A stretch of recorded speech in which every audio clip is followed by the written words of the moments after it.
students, today I will discuss a new topic, that is mechanics. You know, mechanics is the study of the bodies at motion or rest. It is a very important branch of physics, and mechanics mainly it has two branches. One is called kinematics, other is called dynamics. Mechanics has two branches.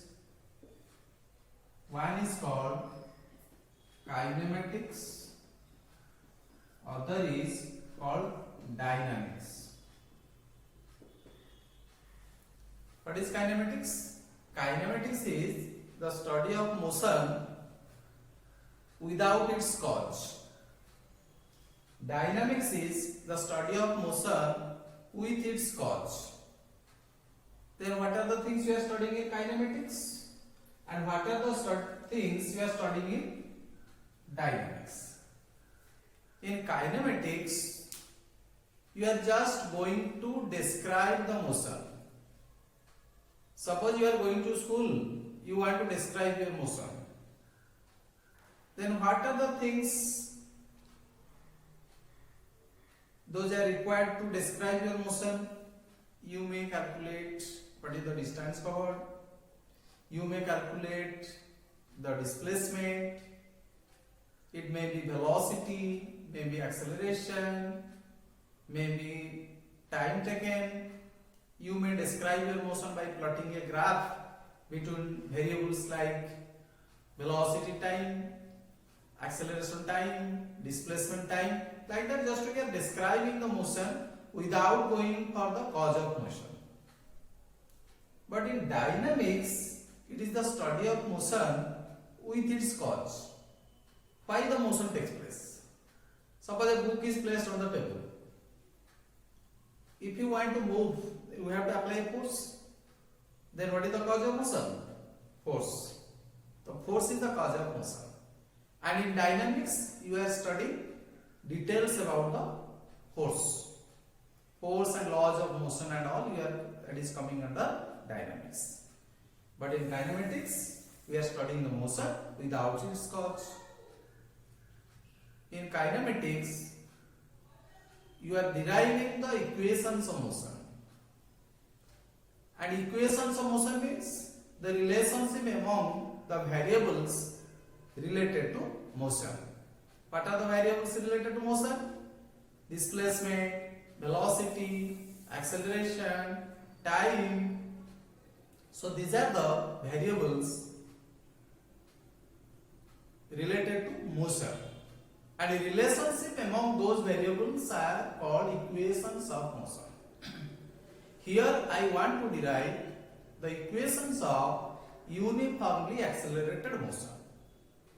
Uniformly accelerated motion means acceleration does not change with time. Velocity changes, but acceleration does not change here. It remains constant. That means the velocity changes at a uniform rate. Before going to derive the equations of motion, just let me discuss the terms related to motion. The different terms related to motion, let us describe. First one is displacement. What is displacement? The displacement is the change in position. Displacement. Change in position. Or it is the shortest distance between initial and final position. That is called displacement. Or it is the distance covered by body in a specific direction. That is called displacement. And displacement is the change in position. You can represent displacement vector like this. Suppose this is the initial position. Point P represents the initial position. Point Q represents final position. A body is going from P to Q. So here PQ represents displacement vector. So If you apply the triangle law of vector addition, you will see OP plus PQ gives you OQ. That means if this is R2, it is the final position vector, R1 is the initial position vector, the PQ represents displacement. The displacement is equal to R2 minus R1. This is in the vector form. And what is velocity? The velocity is the rate of change of displacement. V is equal to ds by dt. And velocity may be uniform, it may be variable. If the velocity changes with time, we can find the instantaneous velocity. Velocity at a particular instant of time. How to calculate instantaneous velocity? This is instantaneous velocity. So for calculating the instantaneous velocity, you will take a very small interval of time dt, that is infinitesimally small, very small. In a very small time interval dt, the displacement is ds. So instantaneous velocity v is equal to ds by dt. Similarly, instantaneous acceleration. Acceleration is the rate of change of velocity. And instantaneous acceleration can be written a is equal to dv by dt. What is dv? dv is the very small change in velocity in a very small interval of time dt. So this is the instantaneous acceleration, that is time rate of change of velocity dv by dt. And dt is a very small time interval, infinitesimally small, very very small. It tends to zero, approaches to zero. So now we have got the definitions of these terms. Now let us derive the equations of motion by calculus method. It can be derived in two different ways. In class 9 you have studied how to derive the equations of motion by graphical method. By plotting a velocity time graph you have derived. But now in class 11 we are going to derive the equations of motion by calculus method. So there are four equations of motion. First one is velocity of body after time t. Second one, displacement of body after time t. Then third one, velocity after displacement s. And fourth one, displacement or distance for the nth second of its motion. Let us derive one by one. First one, the velocity after time t. First equation of motion, the relationship between initial velocity, final velocity, acceleration and time.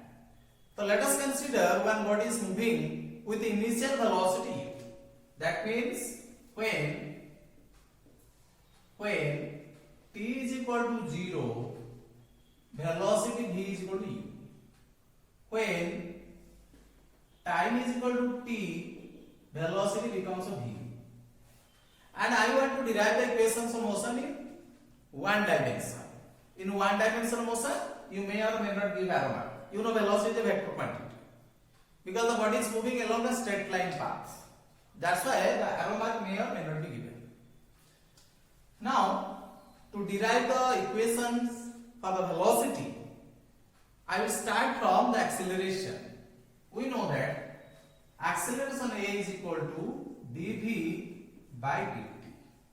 This implies a dt is equal to dv. Now, integrating both sides, what will get?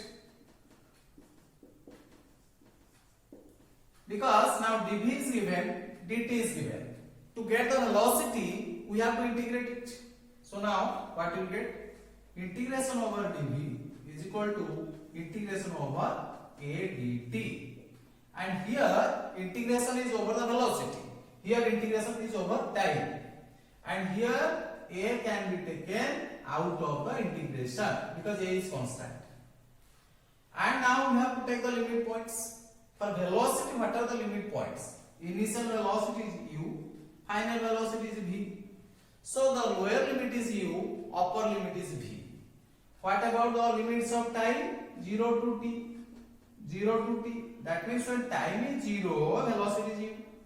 When time is t, velocity is v. So this implies integration over dv is v. Limit points are u to v.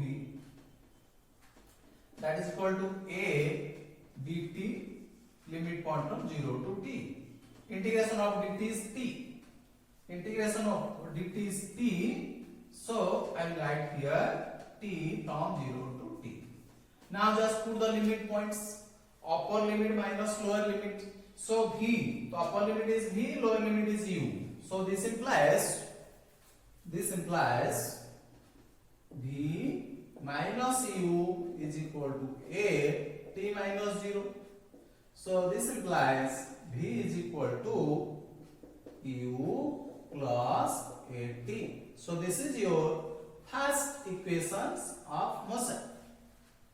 Velocity after time t, and here velocity, expression for velocity is derived in terms of initial velocity, acceleration and time. Now let us derive the second equation. The second equation is about distance covered or displacement after time t.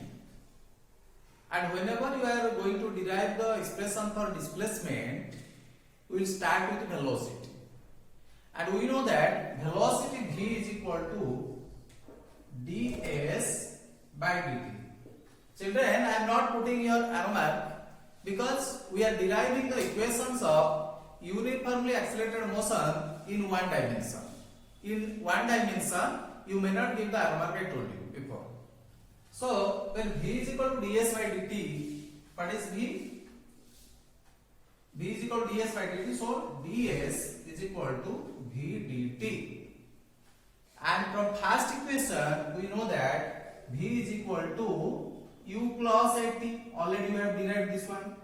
So this implies ds equal to u plus at into dt. So this implies, now to find the value of s, displacement or distance covered, we have to integrate it. So integrating both sides, what will get? The integration over ds equal to u integration over dt plus a integration t dt. Then let us put the limit points. I have taken u outside because u is the initial velocity, that does not change with the time. A is the uniform acceleration, that does not change with the time. So u and a can come out of the integration. So now what are the limit points? If initial displacement is 0, final is s. When time is 0, then displacement is 0. When time is t, displacement is s. Again, the limit of time is 0 to t. Now let us integrate. So integration of ds is s. This is from 0 to s. Then integration of dt is t. So that is equal to 0 to t plus a. Integration over t dt, that is equal to t square by 2. The limits are 0 to t. How it is t square by 2? You can apply the formula for integration. I am writing here x to the power n dx is equal to x to the power n plus 1 by n plus 1 plus c. Here c is the constant of integration, which can be calculated from the initial conditions. And when it is indefinite integral, limit points are not given, so you can put the value of c. But here limit points are given, so it is definite integral, so no need to take the constant of integration. Here you see, children, integration t dt. What is the power of t? The power of t is 1. So value of n is 1. So 1 plus 1 by 1 plus 1. So x to the power, here it is t. So t to the power 1 plus 1, that is t square by 2. Now let us put the limits. So this implies s minus 0 is equal to u t minus 0 plus a by 2. 2 can come outside. So t square minus 0 square. This implies s is equal to ut plus r a t square. So this is the second equation of motion, that is displacement of the body after time t. And in vector form, you can put arrow mark S U A. So you can also write in vector form. This vector form equation is applicable in 1 dimension, 2 dimension, also in 3 dimension. Then this is your second equations of motion. Now let us derive the third equations of motion.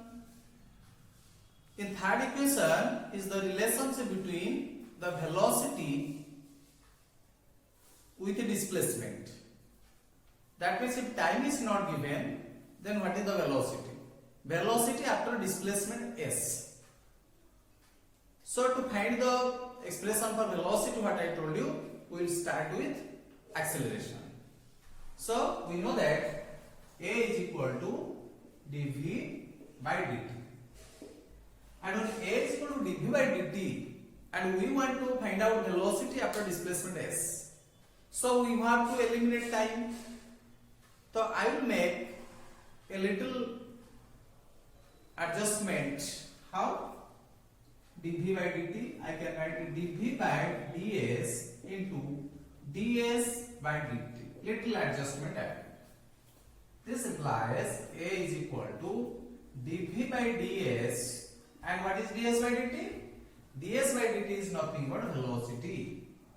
This implies a ds equal to v dv. See children, I cannot write dv square because dv is a small unit, that is a change in velocity, and v is the velocity.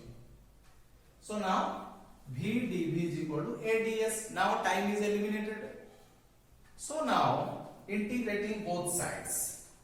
So now integrating both sides, what will be the limit points, or what are the limit points?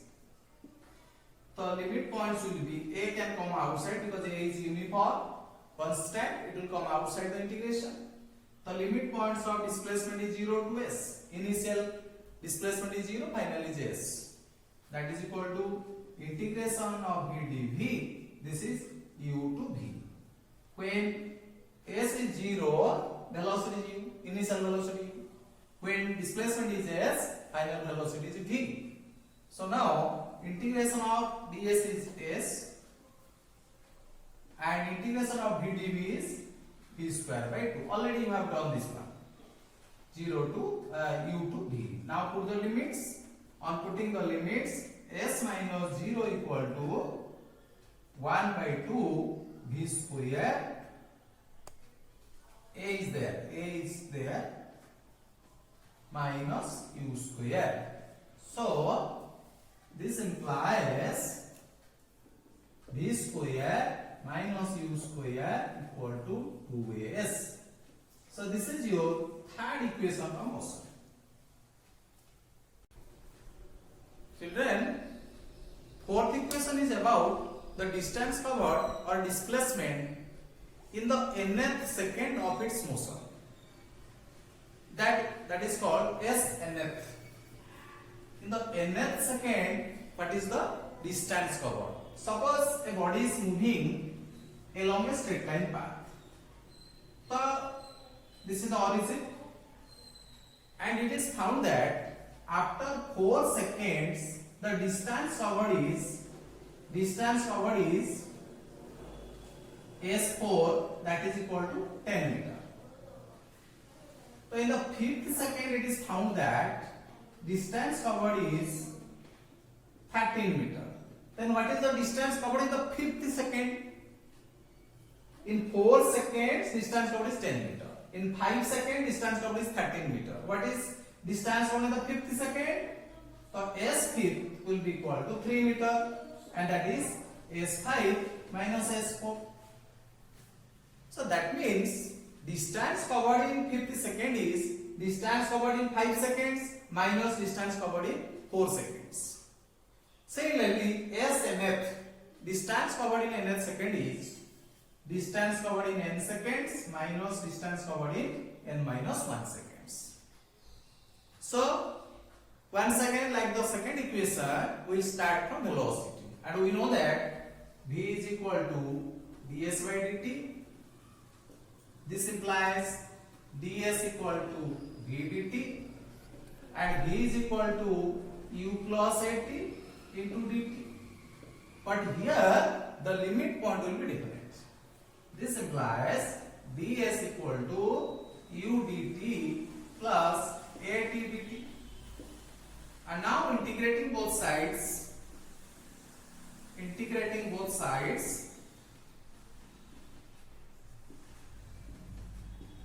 what you get? Integration ds 0 to s, not 0 to s. We want to calculate distance covered in n seconds and distance covered or displacement in n minus 1 second. So it will be sn minus 1 to sn. Sn represent displacement or distance covered in n seconds. Sn minus 1 represent distance or displacement in n minus 1 seconds. That is equal to u. Limit points are n minus 1 to n, because in that particular interval we want to find the displacement or distance covered, plus a t dt. Limit points are n minus 1 to n. When time is n minus 1, distance covered is sn minus 1. When time is n, distance covered or displacement is sn. In one dimensional motion, displacement and distance covered will be same. This implies integration over s, ds is s, sn minus 1 sn, that is equal to u integration over dt is t, this is n minus 1 to n, plus a t square by 2 n minus 1 to n. Now let us put the limits. On putting the limits, what you will get? On putting the limits, you are getting, this implies sn minus 1, that is equal to u n minus n minus 1 plus a by 2. Just put the limit, 2 can be taken outside, so it is n square minus n minus 1 square.